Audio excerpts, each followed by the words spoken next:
ಸಹೃದಯ ಮನಸ್ಸುಗಳಿಗೆ ನನ್ನ ಪ್ರೀತಿಯ ನಮಸ್ಕಾರ. ಶಾಂತಿ ವಿತ್ ಮಾಹಿತಿ ಚಾನೆಲ್ಗೆ ಸ್ವಾಗತ.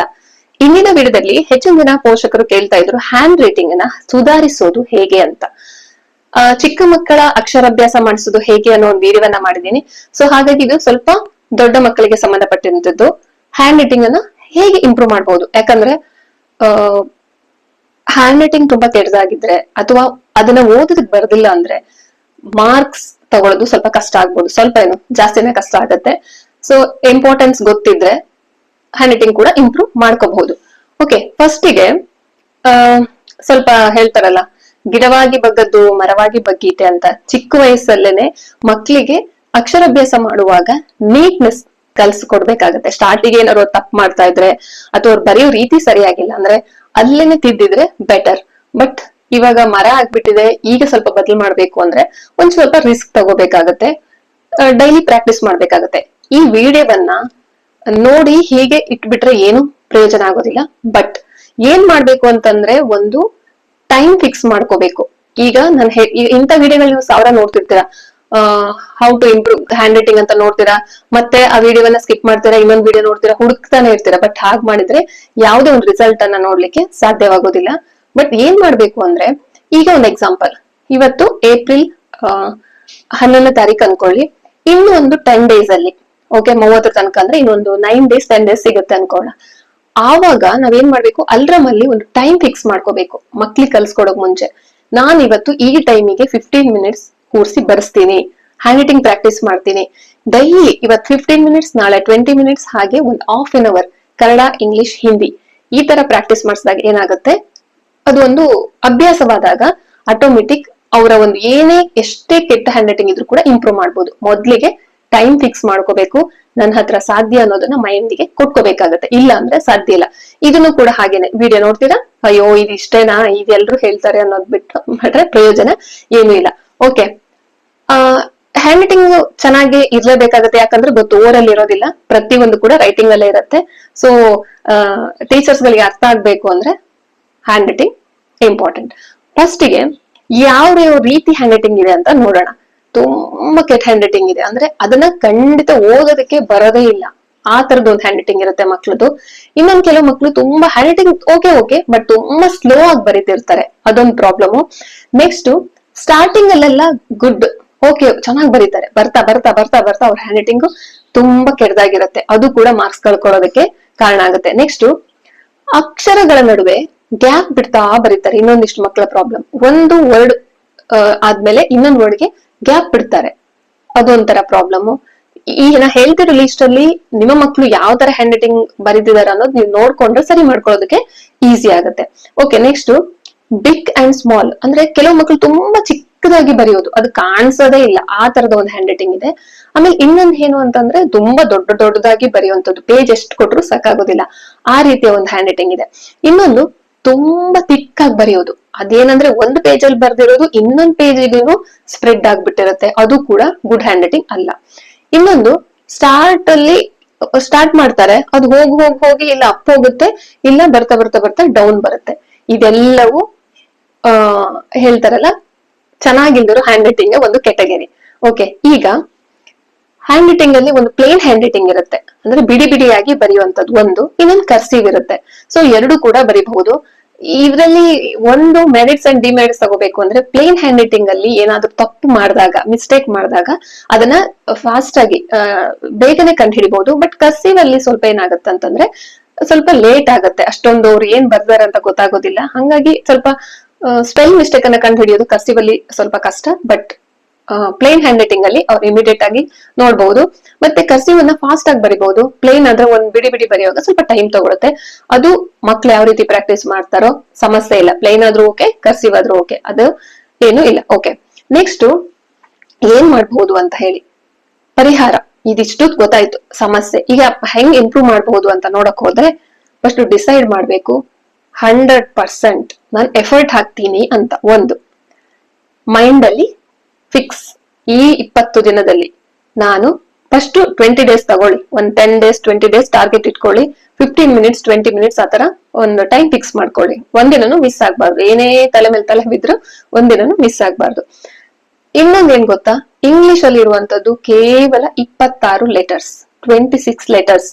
ನೀಟಾಗಿ ಆ 26 ಲೆಟರ್ಸ್ ನ ಪ್ರಾಕ್ಟೀಸ್ ಮಾಡ್ಬೇಕಾಗತ್ತೆ. ಅದ್ರಲ್ಲಿ ಏನ್ ಬರುತ್ತೆ, ಒಂದು ಸ್ಟ್ಯಾಂಡಿಂಗ್ ಲೈನ್ ಬರುತ್ತೆ, ಸ್ಲ್ಯಾಂಟಿಂಗ್ ಲೈನ್ ಬರುತ್ತೆ, ಇನ್ನೊಂದು ಸ್ಲೀಪಿಂಗ್ ಲೈನ್ ಬರುತ್ತೆ. ಮೂರೇ ಅಲ್ವಾ? ಸ್ಟ್ಯಾಂಡಿಂಗ್ ಲೈನ್ ಅಂದ್ರೆ ಗೊತ್ತು, ಸ್ಟ್ಯಾಂಡಿಂಗ್ ಈಗ ಒಂದ್ ಎಲ್ ಅಲ್ಲಿ ಫಸ್ಟ್ ಬರುವಂತದ್ದು. ಸ್ಲೀಪಿಂಗ್ ಅಂದ್ರೆ ಈ ತರ. ಆಮೇಲೆ slanting, right and left slanting, ಇನ್ನೊಂದು ಕರ್ವ್ಸ್ ಬರುತ್ತೆ. ಇದಿಷ್ಟೇ ಇರುವಂತದ್ದು. ಇದನ್ನ 100% ಪರ್ಫೆಕ್ಟ್ ಆಗಿ ಒಂದ್ 4 ದಿನ ಪ್ರಾಕ್ಟೀಸ್ ಮಾಡ್ಲಿ. ಅದು ಚಿಕ್ಕ ಮಕ್ಳಾದ್ರೂ ಸರಿ, ದೊಡ್ಡ ಮಕ್ಳಾದ್ರೂ ಸರಿ, ಸಮಸ್ಯೆ ಇಲ್ಲ. ಅದನ್ನ ಪ್ರಾಕ್ಟೀಸ್ ಮಾಡೋಣ. ಆಯ್ತು, ರೆಡಿ ಆದ್ರು, ಏನು ಬುಕ್ ತಗೊಂತಾರೆ.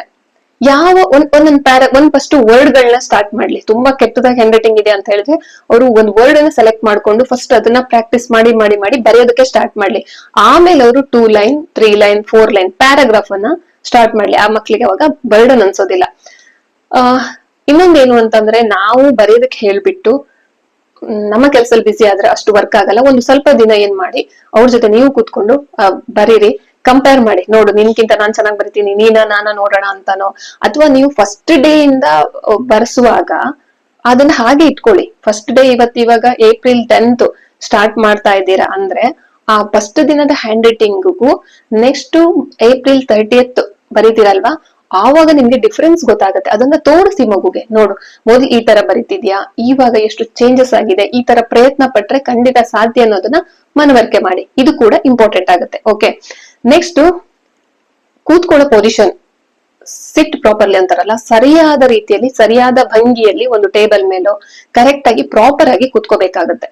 ಪ್ರಾಪರ್ ಆಗಿ ಕೂತ್ಕೊಂಡಾಗ ಆ ಒಂದು ಅವ್ರಿಗೆ ಬರೆಯೋ ಡಿಸ್ಟೆನ್ಸ್, ಆ ಕಣ್ಣಿಗೆ ತಾಗುವಂತ ಅಕ್ಷರ ಎಲ್ಲವೂ ನೀಟ್ ಆಗಿರುತ್ತೆ. ಸೊ ಅದೊಂದು ಮೇನ್ ಆಗುತ್ತೆ. ನೆಕ್ಸ್ಟ್, ಈಗ ವರ್ಡ್ ಗಳೆಲ್ಲ ಬರ್ದಾದ್ಮೇಲೆ ನೀವೇನ್ ಮಾಡ್ಬೇಕು ಅಂದ್ರೆ ಪ್ಯಾರಾಗ್ರಾಫ್ ಅನ್ನು ತಗೋಬೇಕು. ಪ್ಯಾರಾಗ್ರಾಫ್ ಅನ್ನು ತಗೊಳ್ಳುವಾಗ ಅವರ ಇಷ್ಟದ ಒಂದು 4 ಲೈನ್ ಅನ್ನ ತಗೊಳ್ಳಿ. ಅದು ಸ್ಟೋರಿ ಬುಕ್ಸ್ ಆಗಿರ್ಬಹುದು, ಇಲ್ಲ ಅವ್ರ ಪಾಠದಲ್ಲಿ ಬರುವಂತ ಫೇವ್ರೇಟ್ ಒಂದಿಷ್ಟು ಪಾಠದ ಒಂದು ಪ್ಯಾರಾ ಆಗಿರ್ಬಹುದು. ಅದನ್ನ ಫಸ್ಟ್ ಪಿಕ್ ಮಾಡಿ, ಯಾಕಂದ್ರೆ ಅದನ್ನ ಬರಿತಾ ಅವ್ರಿಗೆ ಅದೊಂದು ಖುಷಿ ಫೀಲ್ ಕೊಡುತ್ತೆ. ಓಕೆನಾ, ಅದು ಒಂದು. ನೆಕ್ಸ್ಟ್, ಹೋಲ್ಡ್, ಪೆನ್ ಅನ್ನ ಪ್ರಾಪರ್ ಆಗಿ ಹೋಲ್ಡ್ ಮಾಡ್ಬೇಕಾಗತ್ತೆ. ಕೆಲವರು ಹೇಗೇಗೋ ಹಿಡ್ಕೊಂತಾರೆ, ಹಿಂಗ್ ಹಿಡ್ಕೊಳ್ಳೋರಿದ್ದಾರೆ. ಪ್ರಾಪರ್ ಆಗಿ ಪೆನ್ ಅನ್ನ ಹೋಲ್ಡ್ ಮಾಡೋ ರೀತಿಯನ್ನ ಪ್ರಾಕ್ಟೀಸ್ ಮಾಡಿಸಿ. ಅದೆಲ್ಲರೂ ಬಂದಿರುತ್ತೆ ಈಗ, ಆದ್ರೂನು ದೊಡ್ಡ ಮಕ್ಳು ಚಿಕ್ಕ ಮಕ್ಳೆಲ್ಲ ಪ್ರಾಕ್ಟೀಸ್ ಇರಬೇಕು. ಬಟ್ ಈಗಲೂ ನಾನು ಸ್ಕೂಲಲ್ಲಿ ನೋಡ್ತೀನಿ, ಕೆಲವು ಮಕ್ಳು ಪೆನ್ ಅನ್ನ ವಿಚಿತ್ರವಾಗಿ ಹಿಡಿತಾರೆ. ಅವಾಗ ಅವ್ರಿಗೆ ಏನಾಗುತ್ತೆ, ಆ ಸ್ಪೀಡು ಅಥವಾ ಆ ಒಂದು ಪ್ರಾಪರ್ ಆಗಿ ಬರೆಯೋದಕ್ಕೆ ಆಗೋದಿಲ್ಲ. ಆಮೇಲೆ ಇನ್ನೊಂದೇನು ಅಂತಂದ್ರೆ, ಜಸ್ಟ್ ಬರೆಯುವಾಗ ನಾವು ಕೈ ಬೆರಳನ್ನ ಈ ತರ ಮೂವ್ ಮಾಡ್ಬೇಕು. ಕೆಲವರು ಫುಲ್ ಹ್ಯಾಂಡ್ ಅನ್ನ ಫುಲ್ ಹೀಗೆ ಮಾಡ್ತಾ ಹೋಗ್ತಾರೆ, ಅದು ರಾಂಗ್ ಮೆಥಡ್. ಓಕೆ, ಇನ್ನೊಂದ್ ಮಾಡಬಹುದು, ಏನಂದ್ರೆ ಏರ್ ರೈಟಿಂಗ್ ಅಂತ. ಈಗ ನಾವೆಲ್ಲೋ ಹೋಗ್ತಾ ಇರ್ತೀವಿ, ಸ್ವಲ್ಪ ಕೂತ್ಕೊಂಡಿದೀವಿ ಖಾಲಿ ಅಂದಾಗ ನಾವು ಏರ್ ರೈಟಿಂಗ್ ಅಂದ್ರೆ ಸುಮ್ನೆ ಹೀಗೆ ನಮ್ಮ ಕೈ ಬೆರಳನ್ನ ಈ ಒಂದು ವಾತಾವರಣ, ಏರ್ ಅಂತಾರಲ್ಲ, ಅಲ್ಲಿ ಬರೆಯೋದು. ಈಗ ನನ್ನ ಹೆಸರು ಬರೀತೀನಿ, SHANTHI, ಈ ತರ ಪ್ರಾಕ್ಟೀಸ್ ಮಾಡೋದು. ಅದು ಅವಾಗ ಬೆರಳಿಗೆ ಒಂಥರ ಎಕ್ಸರ್ಸೈಸ್, ಸುಮ್ನೆ ಒಂಥರ ಎಂಜಾಯ್ ಮಾಡ್ಕೊಂಡು ಬರೀತಾರೆ. ಅದೊಂದು ಡೈಲಿ ಏರ್ ರೈಟಿಂಗ್ ಹೀಗೆ ಅದನ್ನ 10 to 15 minutes ಮಾಡಬಹುದು. ನೆಕ್ಸ್ಟ್, ಪ್ರೆಷರ್ ಹಾಕ್ಬಾರ್ದು. ಒಂದೇ ದಿವಸಕ್ಕೆ ಇಷ್ಟು ಬರಿ ಅಷ್ಟು ಬರಿ, ನಿನ್ ಹ್ಯಾಂಡ್ ರೈಟಿಂಗ್ ಚೆನ್ನಾಗಿಲ್ಲ, ಈ ತರ ಹ್ಯಾಂಡ್ ರೈಟಿಂಗ್ ಆದ್ರೆ ನಿಂಗೆ ಮಾರ್ಕ್ಸ್ ಬರಲ್ಲ ಅಂತ ಪದೇ ಹೇಳಿದಾಗ ಮೈಂಡಿಗೂ ಅಂಡ್ ಹ್ಯಾಂಡಿಗೂ ಲಿಂಕ್ ಇರುತ್ತೆ. ಸೊ ನಾವು ಪ್ರೆಷರ್ ಇಲ್ದೇನೆ ಆರಾಮ್ಸೆ ಖುಷಿಯಾಗಿ ಈ ಕೈಗೆ ನಾವು ಒಂದು ಸಿಗ್ನಲ್ ಕೊಟ್ಟಾಗ ಅದು ತುಂಬಾ ನೀಟಾಗಿ ಬರ್ಕೊಂಡು ಹೋಗುತ್ತೆ. ನೀವು ಪ್ರೆಷರ್ ಹಾಕೋದಕ್ಕೆ ಹೋಗ್ಬೇಡಿ. ಒಂದೊಂದು ಪ್ಯಾರಾ ಬರ್ದಾಗ್ಲೂ ಅಲ್ಲಿ ಚೆನ್ನಾಗ್ ಆಗಿಲ್ಲ ಅಂದ್ರೂ ಕೂಡ ಅಪ್ರಿಶಿಯೇಟ್ ಮಾಡಿ. ಆಗ ಅವ್ರಿಗಿನ್ನ ಕಾನ್ಫಿಡೆನ್ಸ್ ಬಿಲ್ಡ್ ಆಗುತ್ತೆ. ನಾನು ನೆಕ್ಸ್ಟ್ ಚೆನ್ನಾಗಿ ಬರಿಬೇಕು ಅನ್ಸುತ್ತೆ. Okay, next, good hand writing ಹೆಂಗಿರುತ್ತೆ ಅನ್ನೋದನ್ನ ಅವ್ರಿಗೆ ತೋರಿಸಿ ಪಿಕ್ಚರ್.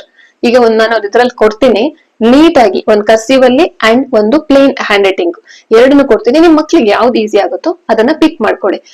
ಕರೆಕ್ಟ್ ಆಗಿರೋ ಪ್ರಾಪರ್ ಆಗಿರೋ ಹ್ಯಾಂಡ್ ರೈಟಿಂಗ್ ಹೇಗೆ ಅಂತ ತೋರಿಸಿ ಅದೇ ಮೆಥಡ್ ಅನ್ನ ಫಾಲೋ ಮಾಡೋದಕ್ಕೆ ಹೇಳಿ. ಓಕೆ, ಅಂದ್ರೆ ವರ್ಡ್ ಒಂದು ಲೆಟರ್ ಟು ಇನ್ನೊಂದು ಲೆಟರ್ ಹತ್ತಿ ಗ್ಯಾಪ್ ಇರಬಾರ್ದು. ಈಗ ಎಕ್ಸಾಂಪಲ್ ಕ್ಯಾಟ್ ಅಂತ ಬರಿತೀವಿ, CAT. ಸಿ ಆದ ತಕ್ಷಣ ಮತ್ತೆ ಗ್ಯಾಪ್ ಕೊಡೋದು, ಎಷ್ಟೋ ದೂರ ಬರೆಯೋದು. ಆದ ತಕ್ಷಣ ಇನ್ನೆಲ್ಲೋ ಗ್ಯಾಪ್ ಕೊಟ್ಟು ಬರೆಯೋದು ಅಲ್ಲ. Proper space. ಸಿ ಆದ ತಕ್ಷಣ ಕೆಲವರು ಒಂದ್ರ ಮೇಲೆ ಇನ್ನೊಂದು ಬರೆಯುತ್ತಾರೆ, ಅದು ಕೂಡ ರಾಂಗ್. ಒತ್ತೊತ್ತಾಗಿ ಬರೆಯೋದು. ಅದನ್ನ ಹೇಳಿ ಎಷ್ಟು ಸ್ಪೇಸ್ ಬೇಕು ಅನ್ನೋದನ್ನ ಫಸ್ಟ್ ಪ್ರಾಕ್ಟೀಸ್ ಮಾಡಿಸಿ. ಸ್ಲೋಲಿ, ಒಂದೇ ದಿನಕ್ಕೆ ಗಿಡ ಮರ ಆಗೋದಕ್ಕೆ ಸಾಧ್ಯ ಇಲ್ಲ, ಪ್ರಾಕ್ಟೀಸ್ ಬೇಕಾಗತ್ತೆ. ಸೊ ಕ್ಯಾಟ್, CAT ಆತರ, ಅಂದ್ರೆ ನಾನು ಹೇಳಿದ ಒಂದು ಎಕ್ಸಾಂಪಲ್, ಆತರ ಮಾಡಿಸಿ. ಪ್ರಾಪರ್ ಸ್ಪೇಸ್, ಆಯ್ತಾ? Word to letter, letter to letter and word to word. Okay, next size. ಕೆಲವರು ಏನ್ ಮಾಡ್ತಾರೆ ಅಂದ್ರೆ ಸೈಜು ಅದೇ ಹೇಳಲ್ಲ, ತುಂಬಾ ದೊಡ್ಡದಾಗಿ ಬರೆಯೋದು ಇಲ್ಲ ಚಿಕ್ಕದಾಗಿ ಬರೆಯೋದು, ಅದನ್ನು ಕೂಡ ಪ್ರಾಪರ್ ಆಗಿ ಮಾಡಿಸಬಹುದು. ಅತಿ ದೊಡ್ಡದಾಗೂ ಬರ್ದ್ರು ಅದು ಚೆನ್ನಾಗಿರೋದಿಲ್ಲ, ಹಾಗೆ ಅತಿ ಚಿಕ್ಕದಾಗಿ ಬರ್ದ್ರೆ ಕಣ್ಣಿಗೆ ಕಾಣಿಸೋದಿಲ್ಲ, ಅದಕ್ಕೂ ಕೂಡ ಮಾರ್ಕ್ಸ್ ಸಿಗೋದಿಲ್ಲ. ಅದನ್ನ ಹೇಳಿ ಕರೆಕ್ಟ್ ಪ್ರಾಪರ್ ಸೈಜ್ ಅನ್ನ ತೋರಿಸಿ ಪ್ರಾಕ್ಟೀಸ್ ಮಾಡ್ಬೋದು. ಆಮೇಲೆ ಹೇಳಿದ್ನಲ್ವಾ, ಡೈಲಿ ಪ್ರಾಕ್ಟೀಸ್ ಮಾಡ್ಬೇಕಾಗುತ್ತೆ. ಒಂದೇ ದಿನಕ್ಕೆ ಮ್ಯಾಜಿಕ್ ಅಂತೂ ಖಂಡಿತ ಆಗೋದಿಲ್ಲ. ಈ ವಿಡಿಯೋ ನೋಡೋದು, ಇನ್ನೊಂದು ವಿಡಿಯೋ ನೋಡೋದು, ಸೈಡಿಗೆ ಇಡೋದು, ನನ್ ಮಗ ಹ್ಯಾಂಡ್ ರೈಟಿಂಗ್ ಚೆನ್ನಾಗಿಲ್ಲ ಮಾರ್ಕ್ಸ್ ತಗೊಳ್ಳಲ್ಲ ಅನ್ನೋದು, ಈ ನೆಪವನ್ನ ಬಿಟ್ಬಿಡಿ. ನೀವು ಪ್ರಾಪರ್ ಆಗಿ ಒಂದು ಟೈಮ್ ಕೊಟ್ಟು ಸಂಜೆ ಅಥವಾ ಬೆಳಿಗ್ಗೆ ಡೈಲಿ ಒಂದು ದಿನ ಮಿಸ್ ಮಾಡದೆ ಒಂದು 20 days 30 days ನೀವು ಪ್ರಾಕ್ಟೀಸ್ ಮಾಡಿದ್ರೆ ಎಂತಹ ಒಂದು ಕೆಟ್ಟ ಹ್ಯಾಂಡ್ ರೈಟಿಂಗ್ ಅನ್ನು ಕೂಡ ನೀವು ಸರಿ ಮಾಡ್ಕೋಬಹುದು. ನಿಮಗೆ ಹ್ಯಾಂಡ್ ರೈಟಿಂಗ್ ಕ್ಲಾಸಸ್ ಸೇರಿಸಿದಾರೆ ಅನ್ಕೊಳ್ಳಿ, ಅವ್ರು ಏನಾದ್ರೂ ಮ್ಯಾಜಿಕ್ ಮಾಡ್ತಾರಾ? ಇಲ್ಲ ತಾನೆ. ಅವ್ರೇನ್ ಇವಾಗ ತಲೆ ಮೇಲೆ ಕೈ ಇಟ್ಬಿಟ್ಟು ಅಂತ ಹೇಳಿದಾಗ ನಾಳೆ ನಮ್ಮ ಮಕ್ಳು ಬಂದು ಹ್ಯಾಂಡ್ ರೈಟಿಂಗ್ ಚೆನ್ನಾಗಿ ಮಾಡ್ಕೊಂಡಿದ್ದು ಉದಾಹರಣೆ ಇದ್ರೆ ಖಂಡಿತ ತಿಳಿಸಿ. ಅವರು ಅಲ್ಲೂ ಏನ್ ಮಾಡ್ತಾರೆ, ಇದೇ ಕೊಡ್ತಾರೆ ಸ್ಟಾರ್ಟಿಗೆ, ಆಲ್ಫಾಬೆಟ್ಸ್ ಅನ್ನು ಕೊಡ್ತಾರೆ, ನೀಟಾಗಿ ಫಸ್ಟ್ ಬರೆಸ್ತಾರೆ, ಆಮೇಲೆ slanting and sleeping and curves and write slanting and ಹೇಳ್ತಾರಲ್ಲ, ಇದೆಲ್ಲ ಪ್ರಾಕ್ಟೀಸ್ ಮಾಡಿಸಿ ಡೈಲಿ ಮಾಡಿಸ್ತಾರೆ. ಅಲ್ಲಿ ಹೋದಾಗ ಮಕ್ಳು ಸುಮ್ನೆ ಬರ್ದೇ ಬರೀತಾರೆ, ಮನೇಲಾದ್ರೆ ಕೇಳಲ್ಲ ಅಂತ ಕಳಿಸ್ತೀರಾ. ಸೊ ಹಾಗಾಗಿ ಬರ್ದು ಪ್ರಾಕ್ಟೀಸ್ ಆಗೋದು. ಆಮೇಲೆ ಅಲ್ಲಿ ಅಮೌಂಟ್ ಕೊಡೋ ಬದಲು ಆ ಅಮೌಂಟ್ ಅನ್ನ ನೀವೇ ಇಟ್ಕೊಳ್ಳಿ, ನೀವೇ ಪ್ರಾಕ್ಟೀಸ್ ಮಾಡಿಸಿ. ಓಕೆ, ಡೈಲಿ ಅಲ್ರಾಮ್ ಇಟ್ಕೊಳ್ಳಿ.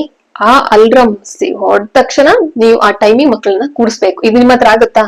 ಫಸ್ಟ್ ನಿಮ್ಗೆ ನೀವು ಚಾಲೆಂಜ್ ಮಾಡ್ಕೊಳ್ಳಿ. ಓಕೆ, ಒಂದ್ ಹೇಳ್ಕೊಳ್ಳಿ, ಒಂದ್ 20 days ಚಾಲೆಂಜ್, ನಾನು ನೀನು ತಗೊಳ್ಳೋಣ, ನಾನು ಬರಿತೀನಿ ನೀನು ಬರಿ, ನೋಡೋಣ ಯಾರ್ ಹ್ಯಾಂಡ್ ರೈಟಿಂಗ್ ಇಂಪ್ರೂವ್ ಆಗುತ್ತೆ ಅಂದಾಗ ಮಕ್ಳು ಸ್ವಲ್ಪ ಚಾಲೆಂಜ್ ಅನ್ನ ಸ್ವೀಕರಿಸ್ತಾರೆ. ಯಾಕಂದ್ರೆ ನಾನು ಅಮ್ಮನ್ಕಿಂತ ಚೆನ್ನಾಗಿ ಬರಿಬೇಕು, ನಮ್ಮ ಅಪ್ಪನ್ಕಿಂತ ನಾನು ಚೆನ್ನಾಗಿ ಬರಿಬೇಕು, ನೋಡ ಬಿಡೋಣ ಅಂತ ಮನ್ಸಿದ್ದಲ್ಲಿ ಮಾರ್ಗ. ಯಾವ್ದು ಇದೊಂದು ದೊಡ್ಡ ಹೇಳ್ತಾರಲ್ಲ ಏನೋ, ಯಾರು ಕಲಿಯಕ್ಕೆ ಆಗ್ದಿರುವಂತ ವಿದ್ಯೆ ಏನು ಅಲ್ಲ, ಪ್ರಾಕ್ಟೀಸ್ ಅಷ್ಟೇ ಇದ್ರಲ್ಲಿ. ಓಕೆ, ಸೇಮ್ ಇದೇ ತರ ಕನ್ನಡ ಕೂಡ ಹಿಂದಿ ಕೂಡ. ಯಾರು ಕೇಳ್ತಿದ್ರು, ಕಮೆಂಟ್ ಹಾಕಿದ್ರು, ಕನ್ನಡ ಮತ್ತೆ ಹಿಂದಿ ಸ್ವಲ್ಪ ಹೇಳಿ ಅಂತ. ಬೇಕಾದ್ರೆ ಅದಕ್ಕೆ ಸಂಬಂಧಪಟ್ಟಾಗ ಇನ್ನೊಂದು ವಿಡಿಯೋ ಮಾಡ್ತೀನಿ. ಇದು ಇಂಗ್ಲಿಷ್ಗೆ ಸಂಬಂಧಪಟ್ಟಿದ್ದು. ಇದಿಷ್ಟು ಒಂದು ಹ್ಯಾಂಡ್ ರೈಟಿಂಗ್ ಇಂಪ್ರೂವ್ ಮಾಡ್ಕೊಳ್ಳುವಂತ ಮೆಥಡ್ ಆಗಿರುತ್ತೆ. ಇದ್ರಲ್ಲಿ ಆಲ್ಮೋಸ್ಟ್ ಎಲ್ಲ ಹೇಳಿದ್ದೀನಿ ಅನ್ಕೊಂತೀನಿ. ಇನ್ನೇನಾದ್ರೂ ಮಿಸ್ ಆಗಿದ್ರೆ ನೆಕ್ಸ್ಟ್ ಖಂಡಿತ ಮುಂದಿನ ವಿಡಿಯೋದಲ್ಲಿ ತಿಳಿಸ್ತೀನಿ. ಇಷ್ಟು ಹೊತ್ತು ನನ್ನ ವಿಡಿಯೋವನ್ನ ನೋಡ್ತಿರ್ತ ನಿಮ್ಮೆಲ್ರಿಗೂ ಧನ್ಯವಾದಗಳು. Thank you so much.